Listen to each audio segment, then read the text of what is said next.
ವಾಲ್ಮೀಕಿ ನಿಗಮದಲ್ಲಿ ಕೋಟಿ ಕೋಟಿ ಹಗರಣ ಪ್ರಕರಣಕ್ಕೆ ಸಂಬಂಧಪಟ್ಟಂತೆ ಆಂಧ್ರ ಹಾಗೂ ತೆಲಂಗಾಣ ಚುನಾವಣೆಗೆ ಹಣ ದುರ್ಬಳಕೆ ಆರೋಪ ಕೇಳಿಬಂದಿದೆ. ಬ್ಯಾಂಕ್ ಅಕೌಂಟ್ಗೆ ನೇರ ಟ್ರಾನ್ಸಾಕ್ಷನ್ಸ್ ಆಗಿದೆ, ಅಲ್ಲಿಂದ ಫಂಡಿಂಗ್ ಆಗಿದೆ ಅಂತ ಸಚಿವ ನಾಗೇಂದ್ರ ತಲೆದಂಡ ಆಗೋದು ಹಾಗಾದ್ರೆ ಫಿಕ್ಸಾ? ಸಿಬಿಐ ಎಂಟ್ರಿಗೂ ಮುಂಚೆನೆ ನಾಗೇಂದ್ರ ಅವರ ವಿಕೆಟ್ ಪತನವಾಗುತ್ತಾ?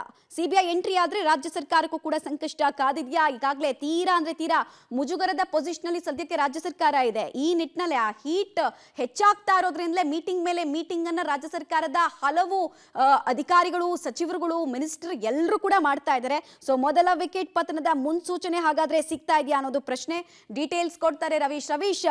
ಹಿಂದಿನ ಸಿದ್ದರಾಮಯ್ಯ ಸರ್ಕಾರದ ಅವಧಿಯಲ್ಲಿ ಮೊದಲ ವಿಕೆಟ್ ಪತನ ಆಗಿದ್ದು ಸಂತೋಷ್ ಲಾಡ್ ಅವರದು. ಈಗ ಆ ಸರದಿ ನಾಗೇಂದ್ರ ಅವರದ ಈ ಪ್ರಕರಣದ ಮೂಲಕ ಅನ್ನೋದು ಪ್ರಶ್ನೆಯಾಗಿ ಉಳಿತಾ ಇದೆ. ಈ ಪ್ರಕರಣಕ್ಕೆ ಸಂಬಂಧಪಟ್ಟಂತೆ ಏನ್ ಡೆವಲಪ್ಮೆಂಟ್ ಆಗ್ತಾ ಇದೆ? ಮಮತಾ, ಪ್ರಮುಖವಾಗಿರ್ತಕ್ಕಂಥದ್ದು ಶಿವಮೊಗ್ಗದಲ್ಲಿ ಅಧಿಕಾರಿ ಆತ್ಮಹತ್ಯೆ ಮಾಡಿಕೊಂಡಂತ ಸಂದರ್ಭದಲ್ಲಿ, ಅಂದ್ರೆ ವಾಲ್ಮೀಕಿ ಅಭಿವೃದ್ಧಿ ನಿಗಮದ ಅಧೀಕ್ಷಕರಾಗಿರ್ತಕ್ಕಂಥ ಚಂದ್ರಶೇಖರ್ ಆತ್ಮಹತ್ಯೆ ಮಾಡಿಕೊಂಡ ಸಂದರ್ಭದಲ್ಲಿ ಡೆತ್ ನೋಟ್ ನಲ್ಲಿ ಕೆಲ ವಿಚಾರಗಳನ್ನು ಕೂಡ ಒಂದು ರೀತಿಯಲ್ಲಿ ಬಹಿರಂಗಪಡಿಸಿದ್ರು. ಆದರೂ ಕೂಡ ಸಚಿವ ನಾಗೇಂದ್ರ ಅವರ ಹೆಸರು ಆ ಒಂದು FIR ನಲ್ಲಿ ಇಲ್ಲ ಅಂತ ಕೂಡ ಬಿಜೆಪಿ ಆರೋಪ ಮಾಡಿತ್ತು. ಈಶ್ವರಪ್ಪ ಪ್ರಕರಣದಲ್ಲಿ ತೆಗೆದುಕೊಂಡಂತಹ ನಿಲುವನ್ನ ಕಾಂಗ್ರೆಸ್ ಈಗ ತೆಗೆದುಕೊಳ್ಬೇಕು ಅಂತ ಕೂಡ ಒತ್ತಾಯ ಮಾಡಿತ್ತು.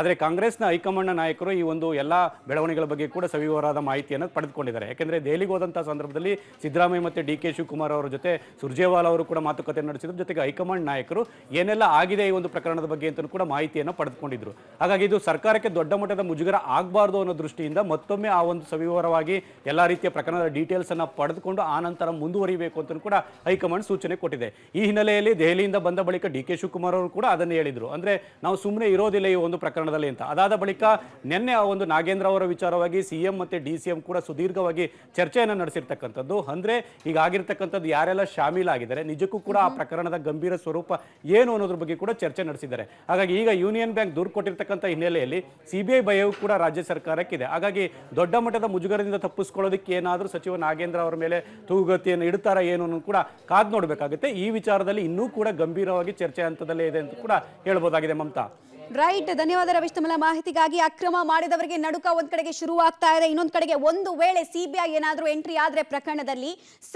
ಸಾಲು ಅರೆಸ್ಟ್ಗಳು ಆಗಬಹುದು ಅನ್ನೋ ಎಕ್ಸ್ಪೆಕ್ಟೇಷನ್ ಕೂಡ ಇದೆ.